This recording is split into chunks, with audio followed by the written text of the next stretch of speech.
देखिए हम लोग का कौन सा चैप्टर चल रहा था? Sequence and series. Sequence series में आप लोग को हम क्या बता चुके हैं? एपी यानी कि अरिथमेटिक प्रोग्रेशन आप लोग को बना दिए। सारा क्लियर? कोई डाउट है? नहीं। आज हम लोग स्टार्ट करेंगे इसके बाद का topic geometric progression.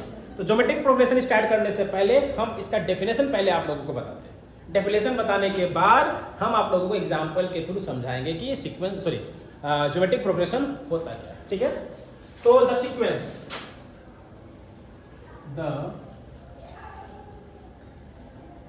sequence A1, A2, A3, A4, AN is called a sequence.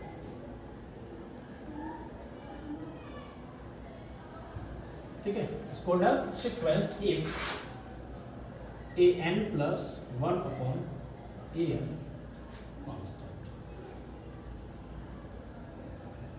ठीक है? एक सीक्वेंस है A1, A2, A3, A4 AN। इसको हम लोग सीक्वेंस कहेंगे। कब कहेंगे? यदि AN plus 1 और AN का रेशियो क्या हो? कांस्टेंट। ठीक है? ये पूरा क्लियर नहीं हो रहा होगा, हम लोग एग्जाम्पल कुछ लेते हैं। ठीक है? सबसे पहला एग्जाम्पल मान लीजिए 2, 4, 8, 16, 32 आप लोग देखिए और मतलब आप लोगों को क्या नजर आ रहा है वो आप लोग को देखना है। सारा एग्जाम्पल देने के बाद हम आप लोग से सवाल करेंगे। ठीक है? अगला एग्जाम्पल है 1/3, 1/9, 1/27, 1/81। तीसरा 1/10, 1/100, 1/1000, 1/10,000। चौथा एग्जाम्पल ले लेते हैं 0.2, 0.02, 0.002, 0.000। ठीक है? ये 4 एग्जाम्पल आप लोगों को नजर आ रहा है। इन चारों एग्जाम्पल को देख करके आप क्या करें? पहला एग्जाम्पल के विषय में बताइए। मतलब पहला टर्म से दूसरा टर्म फाइंड अगर हमको करना है तो हम क्या कर रहे हैं? गुना 2 कर रहे हैं। दूसरा से तीसरा जाना तो क्या कर रहे हैं? तीसरा से चौथा जाना तो क्या कर रहे हैं? गुना 2 ही कर रहे हैं। अगर हम सेकेंड वाले में चले जाए तो 1/3 से 1/9 अगर हमको चाहिए तो क्या करना पड़ा? 3 से भागा करना पड़ रहा है। या दूसरे शब्दों में कह सकते हैं, क्या कह सकते हैं कि गुना करना पड़ रहा है किससे? 1/3 है ना? दूसरा से तीसरा जाना तो गुना कितना करना पड़ रहा है? फिर तीसरा से चौथा जाना पड़ रहा है, कितना गुना करना है? समझ में आ रहा है? उसी प्रकार से अगर हम तीसरा एग्जाम्पल की ओर चले जाए तो यहाँ भी क्या हो रहा है? क्या 1/10 से क्या मल्टीप्लाई कर रहे है ना? दूसरा से तीसरा जा रहे हैं तो ठीक है ना? फिर अगला 1/10। लास्ट वाले में क्या हो रहा है? 0.2 के बाद हमारा आ रहा है 0.02। तो क्या हो रहा है? 0.2 से 0.02 फाइंड करने के लिए क्या करना होगा? 10 से भागा देना होगा, या कह सकते हैं 1/10 से गुना करना होगा। दोनों चीज कह सकते हैं, है कि नहीं? तो हम यहाँ पर गुना ही मान के चलते हैं कि 1/10 से हमको गुना करना पड़ रहा है। यहाँ भी क्या करना पड़ रहा है? 1/10 से गुना करना। समझ में आ रहा है? तो यहाँ हम क्या देख रहे हैं? यहाँ हम देख रहे हैं कि अगला टर्म फाइंड करने के लिए पिछला टर्म को किसी संख्या से क्या करना पड़ रहा है? मल्टीप्लाई करना पड़ रहा है, और हर बार एक ही नंबर से मल्टीप्लाई करना पड़ रहा है। समझ में आ रहा है? तो इसी प्रकार का सीक्वेंस को हम लोग क्या कहते हैं? जीपी कहते हैं। अब डेफिनेशन में क्या कह रहा था? an plus 1/an, यानी कि हम nवा टर्म ले रहे हैं और उसके बाद वाला टर्म ले रहे हैं। उन दोनों का रेशियो क्या आ रहा है? कांस्टेंट आ रहा है। जैसे हमारा पहला एग्जांपल को देखिए। पहला एग्जांपल में पहला टर्म 2 था, दूसरा टर्म क्या था? 4 था। हम क्या करते हैं? nवा टर्म मान लेते हैं 1 को, a1 लिए, है ना? तो ऊपर में क्या लेना होगा? a2 लेना पड़ेगा। अब a2 का मान कितना है? 4 है। a1 का मान कितना है? 2 है। क्या है? 2 है। अगर हम ऊपर a3 लिए तो नीचे a3 का मान 8 और a2 का मान 4 क्या आया? फिर अगर हम a4 लिए तो नीचे क्या लेंगे? a4 का मान 16, a3 का मान 8।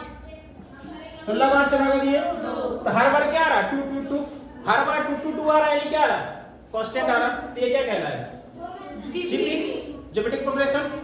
अब मान लीजिए सेकंड नंबर देखते हैं, सेकंड एग्जांपल को चलिए देखते हैं। पहला टर्म क्या है इसका? 1/3। दूसरा टर्म क्या है?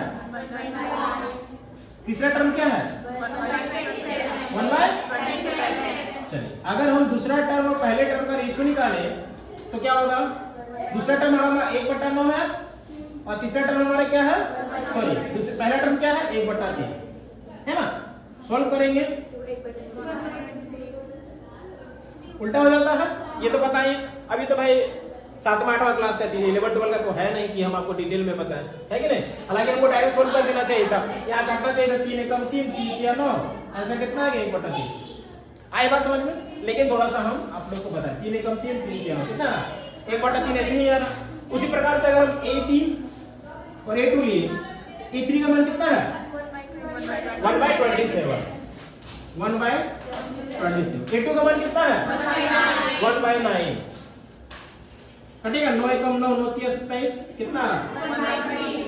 हर बार क्या आ रहा है? 1/3 1/3 1/3, दैट इज कांस्टेंट। तो इसी प्रकार के सीक्वेंस को हम लोग क्या कहते हैं? जीपी। समझ में आया? कोई दिक्कत है? चलिए, पहले हम लोग को अब जनरल टर्म निकालना है। जनरल टर्म निकालने से पहले हम एक छोटा सा क्वेश्चन आपको देते हैं, ठीक है ना। ये सब नोट मत कीजिए, अभी सब केवल समझिए, समझ जाइए, उसके बाद फिर मैथ में ऐसे भी नोट करने के लिए कुछ होता नहीं है, मतलब थोड़ा बहुत आ जाता है कभी कभी, लेकिन जनरली मैथ्स को समझना होता है। अगर आप समझ लें तो बुक में सारा डेफिनेशन दिया होगा, ठीक है ना। तो डेफिनेशन आप लोग चाहे तो लिख सकते हैं, ठीक है। हम ऐसे कभी नोट्स नहीं बनाते। हाँ, फॉर्मूला को एक दो बार लिखा जा सकता है, लेकिन अगर आप फॉर्मूला को प्रैक्टिस कर रहे हैं, क्वेश्चन अगर आप ज्यादा से ज्यादा प्रैक्टिस कर रहे हैं तो फॉर्मूला को याद करना नहीं पड़ता। आई बात समझ में? आप लोग क्या करते हैं, फॉर्मूला बना लिए, चिपका दिए, है कि सोते उठते सब चिपका, तो छोटे छोटे रहते तो आप लोग क्या कर लीजिएगा। इसलिए ज्यादा से ज्यादा मैथ का क्वेश्चन को आप प्रैक्टिस कीजिए, सारा क्वेश्चन बनेगा, सारा फॉर्मूला याद होगा आप लोगों को, ठीक है। चलिए हम थोड़ा सा आगे बढ़ते हैं ना।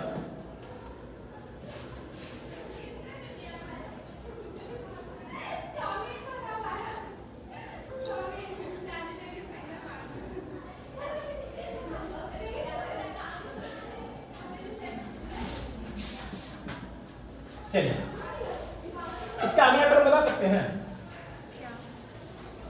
पहला टर्म है 25, दूसरा टर्म है पहला टर्म है 5, दूसरा है 25, तीसरा है 125, चौथा है 625। पांचवा टर्म 625 गुने 5 गुना कीजिए, कुछ नहीं करना है, 600 को अलग कीजिए, 25 को अलग कीजिए। 600 को 5 से गुना करेंगे 6 25 30 3000, और 25 को 5 से गुना करेंगे 125, है ना। 3000 और 125 3125। अगला टर्म क्या हो जाएगा? 3125। इसके बाद वाला टर्म फाइंड करने के लिए क्या करना होगा? 5 से मल्टीप्लाई करना होगा, है कि नहीं? कर लीजिएगा, बताने की जरूरत है, कर सकते हैं। अब देखिए 3000 और 125, 3000 और 125, 3000 को 5 से गुना करेंगे तो 15000, और 125 को 5 से गुना करेंगे तो 625, तो 15000 और 625 क्या हो जाएगा? 15000। समझ में आ रहा है? इस प्रकार से भी आप मल्टीप्लाई कर सकते हैं, क्योंकि जितना ज्यादा इस्तेमाल आप दिमाग का करिएगा कैलकुलेशन करने में, उतना ज्यादा तेज आपका माइंड होगा और उतना स्पीड आप मैथ का कैलकुलेशन कर पाएंगे। आई बात समझ में? खैर छोड़िए, ठीक है। इस प्रकार का बहुत सारा एग्जांपल है। हम लोग क्या करते हैं, जनरल टर्म यहाँ पर पहले फाइंड करते हैं कि किसी भी जेपी का जनरल टर्म क्या होगा। चलिए,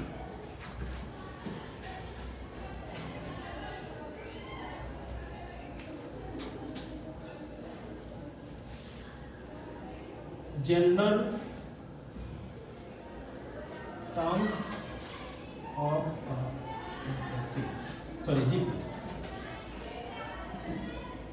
जीपी, जीपी है ना। जनरल टर्म हम लोग यहाँ पर फाइंड करते हैं, ठीक। चलिए, पहला टर्म को हम लोग A1, जो कि किसके बराबर है? A के बराबर है, ठीक है। अगर हमको दूसरा टर्म चाहिए तो क्या करना होगा? किसी कांस्टेंट से मल्टीप्लाई करना होगा। उस कांस्टेंट को हम लोग क्या बोले थे? कॉमन डिफरेंस, और क्या से दर्शा रहे थे? आर, है ना। तो दूसरा क्या हो जाएगा? A गुना आर, ठीक है ना। अच्छा, यहाँ पर आर नहीं, अगर हम आर लाना चाहें तो क्या कर सकते हैं? आर का पावर 0, किसी भी चीज का पावर आप 0 दीजिए तो 1 ही होता है, तो A के साथ तो 1 × है, तो 1 को हम लोग क्या लिख सकते हैं? आर का पावर 0 लिख सकते हैं, ठीक है। और यहाँ पर क्या हो गया, ए आर का पावर। अगर हम तीसरा पद निकालना चाहें तो दूसरा को आर से गुना करेंगे। अगर हमको तीसरा निकालना तो क्या करना होगा, दूसरा को आर से गुना करना होगा। दूसरा हमारा क्या था, ए आर था। ए आर को किससे गुना करेंगे, आर से। क्या मिलेगा, ए आर स्क्वायर मिलेगा। अच्छा, अगर हमको चौथा टर्म निकालना है तो तीसरा को किससे गुना करेंगे, आर से ना। तीसरा किससे गुना करेंगे, आर से। यानी कि ए आर स्क्वायर को किससे गुना करना होगा, आर से। क्या निकलेगा, ए आर क्यूब। समझ में आ रहा। उसी प्रकार से अगर हम पांचवा टर्म निकालना चाहें तो क्या करना होगा, चौथा टर्म को किससे गुना करना होगा, आर से ना। चौथा टर्म किससे गुना करना होगा, आर से। ए से क्यों करेंगे, कॉमन डिफरेंस हमारा आर से गुना करेंगे। और चौथा टर्म क्या है हमारा, A R cube. A R cube को किससे गुना करेंगे, तो क्या मिलेगा, ए आर का पावर 4। समझ में आ रहा है। जब हमने पहला टर्म निकाला तो क्या आया, ए आर का पावर। दूसरा निकाले तो ए आर का पावर 1। तीसरा निकाले तो, चौथा निकाले तो, पांचवा आर का पावर 4। यानी कि जितना भी टर्म हम निकाल रहे हैं उस आर का पावर क्या होगा, उससे एक कम होगा, साथ में ए रहेगा। तो अगर हमको एनवा टर्म निकालना है यानी कि क्या, ए एन, तो क्या होगा हमारा, ए आर का पावर एन से एक कम, आर का पावर एन से एक कम। तो क्या हो जाएगा यहाँ पर, एन माइनस 1। ठीक है ना। तो एन बराबर क्या होगा, ए आर का पावर एन माइनस। समझ में आ रहा, यही है आपका जनरल टर्म। क्लियर है।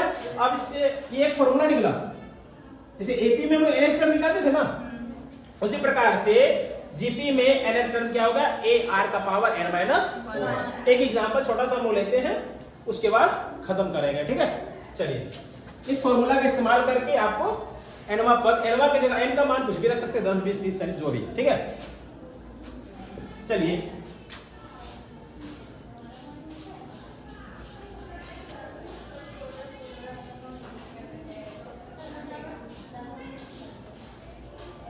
चलिए, इसका आपको 10वां पद बताना है, 10th टर्म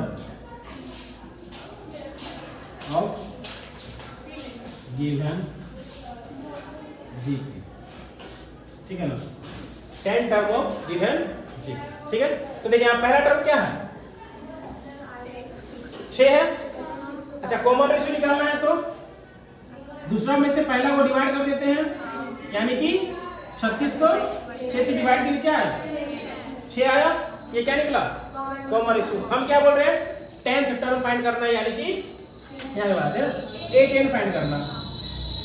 A10 बराबर क्या हो जाएगा, आर का पावर है ना, ए का मान कितना है, 6 गुना आर का मान कितना है, इसका पावर कितना देंगे, 10 माइनस 1 यानी कि 6 गुना 6 का पावर 9 यानी कि 6 का पावर। अब 6 का पावर 10 रहने दीजिए, यही आंसर दे देंगे हम लोग। आई बात समझ में। तो ये हुआ आपका जीपी का परिभाषा, जीपी का उदाहरण और जीपी का एनेक्ट टर्म। अगले क्लास में हम लोग पढ़ेंगे जीपी का, क्या बोल सकते हैं इसको, मतलब इसके बारे में और डिटेल से हम लोग पढ़ेंगे, सम पढ़ेंगे यहाँ पर ना। जैसे यहाँ पर ये सीक्वेंस था, अगर हमको जैसे मान लीजिए हमारा जो सीक्वेंस है A1 A2 A3 है ना, डॉट डॉट डॉट, अगर हम सबका सम निकाल लें तो ये हो जाता है सीरीज। क्या हो जाता है, सीरीज। तो आगे की क्लास में हम लोग क्या करेंगे, जीपी के अलग अलग टर्मों का योगफल फाइंड करेंगे, तो उसका भी फॉर्मूला हम लोग डिराइव करेंगे, उसके बाद आगे बढ़ेंगे। आप लोगों को करना क्या, आप लोगों को जीपी का जो टर्म से रिलेटेड क्वेश्चन है वो बनाना है। पहला क्या करना है, एनसीईआरटी का पहला एक्सरसाइज आप लोग बनाइएगा, है ना। जीपी के बाद का उसमें क्या रहेगा, आपका जीपी का पहचान करना रहेगा और जीपी का एनेक्ट टर्म फाइंड करना रहेगा। उसको आप लोग बना करके लाइएगा, जो भी डाउट होगा हम क्लियर करेंगे, उसके बाद आगे बढ़ेंगे।